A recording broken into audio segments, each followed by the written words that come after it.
మరియు అన్యజనులకు అందరికీ కూడా దేవుడు బహుమానం ఇస్తూ ఉంటాడు. కానీ కొన్ని సందర్భాల్లో మరి ఆ బహుమానాన్ని ప్రణీకరించే వాళ్ళు కూడా ఉంటారు. నేను ప్రతి ఒక్కరిని బహుమానం తీసుకునేటప్పుడు ప్రేరేపిస్తూ ఉంటాను. దేవునికి ఈ బహుమానం అంటే బహు ప్రియము. దేవునికి నీకు కాదు కదా, ఆ బహుమానం ఎవరు తీసుకుంటారో నేను చూస్తూ ఉంటాను. వీడు ఎవరో వస్తున్నాడు, వీడు ఖచ్చితంగా ఈ బహుమానం తీసుకునేలా చేస్తాను. ఉన్నాడో మన అలాగే ఖచ్చితంగా. హలో, ఇక్కడికి రారా, పబ్జి ఆడుకోవచ్చు. రేపు ఫోన్ పక్కన పెట్టి ఆ బహుమానం తీసుకురా. దేవుడు ఇచ్చే బహుమానం. బహుమానం వద్దు, ఏమొద్దు, నాకు పబ్జీ ముఖ్యం. ఫ్రీ ఫైర్ మంచిదా, పబ్జి మంచిదా?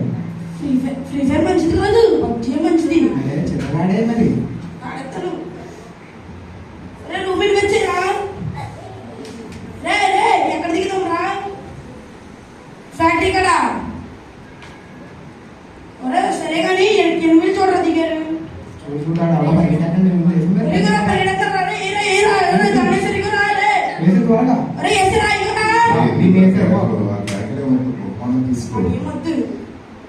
అబ్బా ఇప్పుడు ఎవరో గిట్రా గిట్రా గిట్టండ్రా. హెల్ప్ రా హెల్ప్ రా.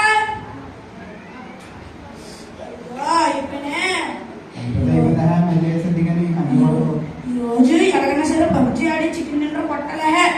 చికెన్ డిన్నర్ తర్వాత నాకు ఏమొద్దు, బహుమానం వద్దు, ఏమొద్దు. అది నువ్వు అదే మాట మీద ఉండు, ఖచ్చితంగా చికెన్ డిన్నర్ కూడా దేవుడు ఇచ్చే బహుమానం. వెనక్కి తిరగండి. చూసావా ఎలా ఉందో, మామూలుగా ఉండదు మరి.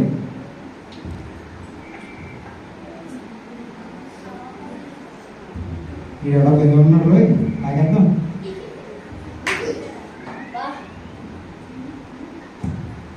అబ్బా ఆదాయం వచ్చింది, చేతిలో ఏమో డబ్బులు లేవు తాగడానికి. డబ్బులు ఏమని బాధపడుతున్నావా? మావి పప్పు డబ్బులు ఎక్కడ ఎట్టుకుంటారు డబ్బులు.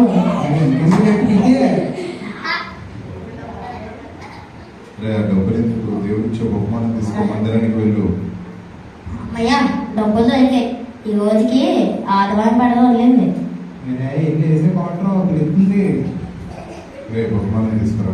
ఎందుకు మనకి మందిరానికి వెళ్ళు? నాకు ఈ గిఫ్ట్ వస్తే ఏమవుతుంది? నాకు నా బాటిల్ ఒకటి చాలు. బాటిల్ అయితే చాలు, ఇంకేమవుతుంది మనకి? అంటే గిఫ్ట్ తీసుకురా. నాకు నా బాటిల్ ఉంది కదా. అదే మాట నిలబడాలి అందరం. ఎవరో దేవుడు గిఫ్ట్ తీసుకోవడానికి రావట్లేదు. మీరు ఏంటి నా సంఖ్య పెరిగిపోతుంది చూసుకోండి. వీళ్ళు ఎవరో మంచి కొత్త పనులలో ఉన్నారు. వెళ్ళైనా ఆ గిఫ్ట్ తీసుకుంటారేమో చూద్దాం. ఇలా మూలున్న కాంతో ఇది తెలుసు నీకు? ఎక్కడ ఇలా మూలు ఉంటారు కదా, రొంగు వేసుకుంటారు. అత్తమా తల మేకనవదు అది అస్తమాన్ని రొంగు వేసుకుంటారు. కాంతం ఆ కాంతం ఇంట్లోనే ఉంటారు. రాత్రి ఏమైంది? తర్వాత మా బహుమానం తీసుకుంటాం. చెప్పండి నాకు. కాంతం ఇంట్లో రాత్రి దొంగలు పడ్డారట. అవునా? పోయాయండి చెప్పారంటే ఆశ్చర్యపోతాను నిజంగా. చెప్పి ఏం పోయినాయి? దొంగలు పడ్డారట, లోపలికి వెళ్ళారంట, ఫస్ట్ గదిలోకి వెళ్ళారంట. ఫస్ట్ గదిలో నుంచి రెండో గదిలోకి వెళ్తుంటే సొరుగు ఉందంట. సొరుగులోని ఏం దొరికినాయి? సొరుగులోని ఏం దొరికినాయి? అలా సొరుగులోని చెప్పు చెప్పి ఏం దొరికినాయి? 16 రూపాయలు దొరికాయంట. 16 రూపాయలే? 16 రూపాయలు దొరికాయి. 16 రూపాయలు ముచ్చట్లు దేవుని బహుమానం తీసుకోండి. విషయాలన్నీ ఇప్పుడు ఊరంతా తిరిగి చెప్పుకోవాలి. ఊరి మీద విషయాలంటే మాకే కావాలి, అన్ని విషయాలు మాకే కావాలి. గుర్తు తెచ్చుకోండి. త్వరగా చెప్పండి అక్కడ కూడా. ఆ 16 రూపాయల కోసం ఇంకా కోడి మంది కోసం చెప్పాలి. కోడి మంది చెప్పుకుని తిరిగి చెప్పేది. బహుమానం తీసుకుని వద్దండి, ఊరంతా తిరగాలి. ఊరంతా తిరగాలి. అక్కడ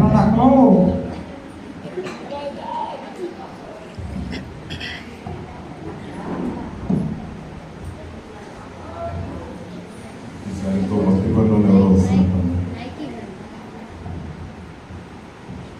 ఆమె ఈ బహుమానం తీసుకుని కదా. అమ్మ నువ్వు మంచి భక్తి పనులలో ఉన్నావు, ఈ బహుమానం తీసుకో. అబ్బా ఆత్మ భక్తి పర్రాలు అంటారు. మన శుక్రవారం ఏమో కార్తీక దీపం సీరియల్ చూడడం మిస్ అయిపోయాను. ఏంటో శుక్రవారం ఉపవాసరాత్రికి రమ్మంటారు, అందుకే సీరియల్ మిస్ అయ్యాను. ఏంటో ప్రార్థన ప్రార్థన అంటారు. రాజు గురించి పక్కన ఉంటే బాబు ముందు సీరియల్ మా అన్న మర్చిపోయావు గుర్తించుకో.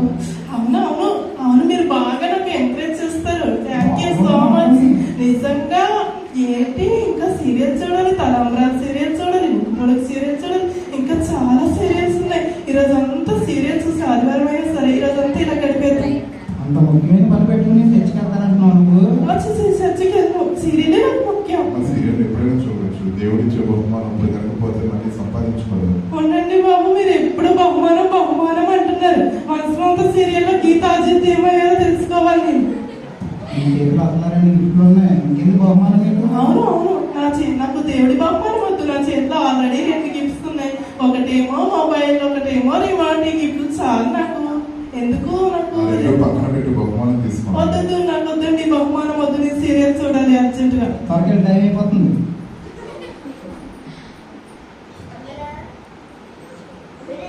కొంతమంది భక్తులు కనిపించినా కానీ వాళ్ళెవ్వరూ దేవుని బహుమానాన్ని పొందుకోలేకపోతారు.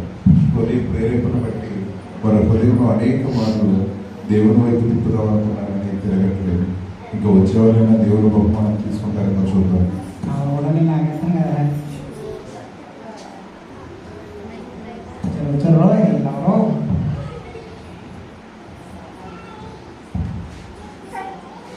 బైబిల్ చదువుకుంటాను. అమ్మాయి గిఫ్ట్ తీసుకోమ్మా. వాట్సాప్ లో స్టేటస్ పెట్టి అలర్ట్ అయ్యింది. ఎన్ని లైక్లు వచ్చినాయో చూద్దాం. చూడు త్వరగా చూడు, ఎవరైనా చూసారా? నాకు లైక్లు చూడాలని వేయించిన చేద్దాం. ఫేస్బుక్ ఓపెన్ చేస్తున్నాను. చూడు అక్కడికి ఫోటో దిగి పెట్టి లైక్ వచ్చేస్తే గిఫ్టా? అక్కడ ఏదో కప్పు ఉంది, కప్పులో దిగి పెడదాము.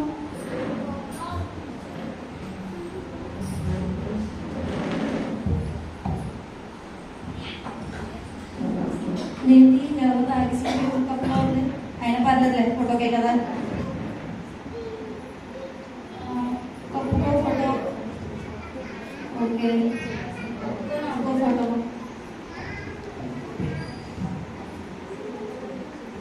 స్టేటస్ అప్లోడ్ చేసి అమ్మ ఫోటోలు ఎక్కడికి పోవు, లైక్లు ఎక్కడికి పోవు. దేవుడు ఇచ్చే బహుమానం తీసుకో. బహుమానం ఏంటి? నా చేతిలో పెద్ద ఫోటో తీసుకునే కెమెరా, ఇదో పెద్ద ఫోటో. నాకు ఒక పెద్ద, ఇంకా చెప్పక్కలేదు, ఇంతకు మించి పెద్ద బహుమానం ఏముంటుంది? దాంట్లో ఏముంది? ఇంతకు మించి పెద్ద బహుమానం అంటున్నారు కాబట్టి బహుమానంతో కూడా ఒక ఫోటో దిగేద్దాం. ఫోటో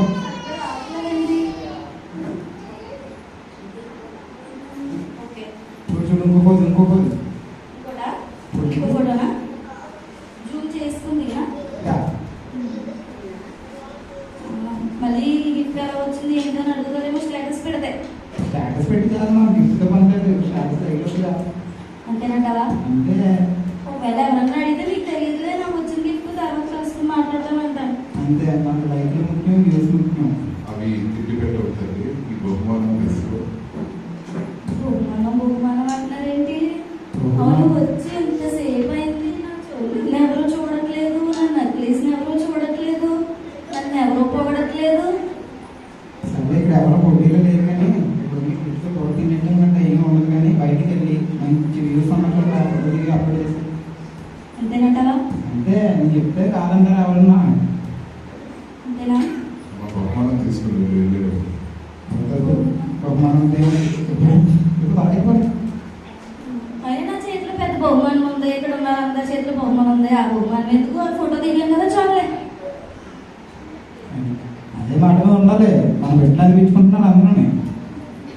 అందరికీ కాల్ చేసేస్తాను. నేను అందరినీ కాల్ చేస్తున్నాను. అబ్బా, ఈరోజు చర్చిలో చాలా పని ఉంది. మొత్తం పని అంతా నాకే చెప్తారు. ఏంటో అసలు చేయలేకపోతున్నాను అనుకోండి. అసలు మనశ్శాంతి ఉండట్లేదు. అవునమ్మా, మందిరానికి వెళ్ళి త్వరగా వెళ్ళి ఆ పని చేసి దేవుడు ఇచ్చే బహుమానాన్ని పొందుకో. బహుమానం వద్దు, ఏమొద్దు. ఇప్పుడు వెళ్ళారనుకో మొత్తం పని అంతా నాకే చెప్తారు. అస్సలు చేయలేకపోతున్నాను. ఇప్పుడు మామూలుగా ఉండదు అక్కడ పని. ఎందుకు అవసరమా? అందుకే నేను వెళ్ళాలి కదా. తెలివిగా లాస్ట్ లో వెళ్ళి అటు ఇటు సర్దున్నట్టు కవర్ చేసి తప్పించేసుకుంటాను. ఈ రోజుకి ఒక గొడవ వదిలిపోతుంది. హ్యాపీగా ఇంటికి వెళ్ళి నిద్రపోతాను. అది అందుకు మించి ఇంకేం కావాలి? లేదమ్మా, ఇంకా సమయం ఉంది కదా, మందిరానికి వెళ్ళి ఒక బహుమానం తీసుకో. బాబు నీ బహుమానం వద్దు, ఏమొద్దమ్మా నాకు. ఏం నేను వెళ్ళిపోతాను ఇంటికి. వెళ్ళిపో త్వరగా వెళ్ళిపో. అది మరి సాధారణ షర్ట్ అంటే అది.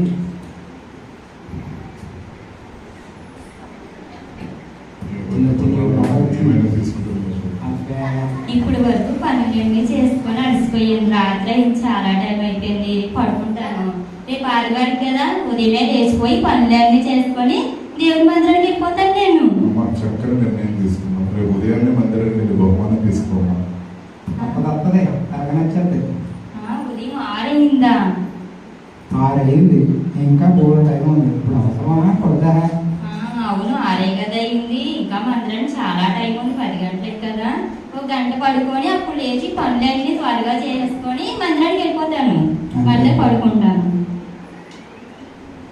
ఎంత అయిపోయిందా? 8 అయింది. 10 గంటలకి ఆరాధన, 8 గంటలకు ఇప్పుడు వెళ్ళి ఏం చేస్తావు? పడుకో కాసేపు. అవును, ఇంకా 2 గంటలు ఉంది కదా. ఈరోజు పనులన్నీ చేసుకుంటాను కదా, త్వరగానే చేసేస్తాను కదా నేను. కాసేపు పడుకుంటే ఏమవుతుంది? పడుకుంటేనే కదా బలంగా ఉంటాను. పనులన్నీ చేసేస్తాను, త్వరగా దేవుని మందిరానికి వెళ్ళిపోతాను నేను. కాసేపు పడుకుంటాను. 11 అయిపోయిందా? అయ్యో, 11 అయిపోయింది. టైం దాటేసింది. ఇప్పుడు వెళ్ళిపోనుకో, నీకు మామూలు కాదు వేసేస్తాను. ఇప్పుడు అవసరమా? వద్దు, పడుకో. పర్వాలేదమ్మా, చివరిలోనే వెళ్ళి ఒక బహుమానం తీసుకో.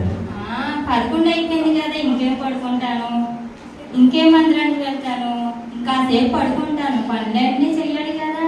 నేను కాసేపు పడుకొని అప్పుడు అయినా అప్పుడు ఇన్ని పనులు పెట్టి మందిరానికి వెళ్ళినప్పుడు అవసరమా? ఈ పనులు చాలు కదా, ఎందుకు వచ్చేవారాలి కదా. అవును, అంతే కదా. మరి కాసేపు పడుకుంటే బాగుంటది కదా. కాసేపు పడుకొని 12 గంటలకి లేచి పనులన్నీ చేసుకుంటాను నేను. ప్రతి వారం నేను నిద్రపోతుంది అలాగే చెప్తున్నా కానీ బహుమానం తీసుకోవాలి. వెళ్ళిన బహుమానం అంటావేంటి? పడుకుంటే ఎంత బాగుంటుందో తెలుసా? పడుకొని ఉంటే బాగుంటది. అది కదా, మధ్యలో పడుకో. ఈ ఆదివారానికి ఇలా కానిచ్చేస్తాను, మళ్ళీ ఆదివారం మళ్ళీ చూసుకుంటానులే. అంతే, ఇంకా 6 రోజులు ఉన్నాయి. ఇప్పుడు ఎన్ని టికెట్లు? 6 టికెట్లు. చిన్నపిల్లలు పిల్లలు కదా, సింపుల్ ఆగేద్దాం. ఎక్కడికి వెళ్తున్నారు మీరు? సండే స్కూల్కి. అక్కడ దేవుడి బహుమానం ఉంటుంది, అది తీసుకోండి. అదే అని చెప్పి తిన్నాను అతమై పాడైపోతాను. కాబట్టి బహుమానం తెలియదు. మీకు సరైన గిఫ్ట్ నేను ఇస్తాను, బొమ్మలు ఇస్తాను. వద్దు వాడితే వెళ్ళకో, నాతో వచ్చండి. 6 మార్కులు వినంది కానీ దేవుడు ఇచ్చే బహుమానం దేవుడి మందిరంలో దొరుకుతుంది, తీసుకోండి. వద్దు, అది తీసుకుంటే వృధా ఏముండదు. దేవుడు బహుమానం తీసుకుంటాడు. రే చెప్పి తినండి రా, మీరు పిల్లలు రాగా నేను పెద్దోళ్ళు రాగా. రే మరి తీసుకోకుండా. అనేక మంది దేవుడిలో ఉన్నామని అనుకుని దేవుడిచ్చే బహుమానాన్ని తీసుకోలేకపోతున్నారు. మరి చిన్నపిల్లల మనసు కలిగి వారు ఎన్ని ప్రలోభ పెట్టినా కానీ నేను తీసుకోకుండా దేవుని బహుమానానికి సిద్ధపడి బహుమానం తీసుకుంటూ ఉన్నారు. ఆ బహుమానం ఏంటో చూద్దాం. ఎంతో మందిని ఓడించాను. ఆఫ్టర్ చిన్నపిల్లలు ఆ బహుమానం పరిశుద్ధ గ్రంథము. ఇది ప్రతి ఒక్కరి జీవితాన్ని మార్చే గ్రంథము. ఈ గ్రంథము నీలో ఉన్నట్లయితే నీవు మంచి యోగ్యుడు అవుతావు, దేవునికి ఇష్టమైన బిడ్డవు అవుతావు. కాబట్టి ప్రతి ఒక్కరూ నీ యొక్క క్రియలను విడిచి దేవుని మందిరాల్లో దేవుని యొక్క గ్రంథమును హత్తుకున్నట్లయితే నీవు దేవునికి ఇష్టమైన వాడిగా తీర్చబడతావు. Thank you. ఎంతో మంది ఓడించాను. పిల్లలు పొందుకున్నారు. అదే లెక్కన ప్రతి ఒక్కరు ఇలాగే మనసు పొందుకుంటే అమ్మ బాబోయ్ మామూలు కాదు, ఇంకా నాకు చోటు ఉండదేమో. ఇప్పుడు నేను జాగ్రత్త పడదాం. నీవు ప్రతి హృదయంలో ప్రతి వారి హృదయంలో చేరి దేవుడిని తప్పుదారి పట్టిస్తున్నావు. నిన్ను నరికివేయాలి. ముందు నిన్ను ఆ యొక్క శాతాన్ని నరికివేయాలంటే నీలో వాక్యం కావాలి. వాక్యం వచ్చినట్లయితే నీవు దేవుని పరిశుద్ధత పొందుకున్నవాడు అవుతావు. ఛాన్స్ అవ్వరుగా ఉండదు, వాక్యం అవ్వరులోనే ఉండదు.